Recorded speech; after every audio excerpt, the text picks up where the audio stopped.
Tu viu os R$ 150 que tava no bolso da minha bermuda? Não tá escutando, não. Tô escutando não o quê, rapaz? Não deu de besta, não. Eu saí ontem pra tomar uma e tava com R$ 200 no bolso da bermuda. Paguei a conta, R$ 50 da conta eu paguei. E vim de lá direto pra casa. Sobrou R$ 150. E eu fui olhar no bolso da bermuda ainda agora e não tá lá. Aí, cadê? Tu sabe onde é que tá? Daqui não tá dando pra escutar nada, não, Mas amor. você anda muito cínica mesmo, rapaz. Rapaz, vem pra cá que eu vou pra aí que eu quero ver. Dá pra escutar ou não dá?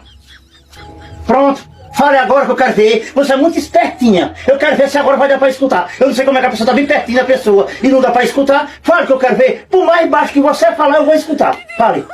Aquela mensagem que mandaram no seu WhatsApp, que eu vi hoje de manhã enquanto você tava dormindo, dizendo assim: meu amor, depois a gente conversa.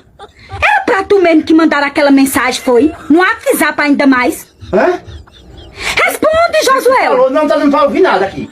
Tá dando pra entender nada mesmo, não. Tá bem o que você falou. A vigarista Tá bom, tá bom, tá safada. bom.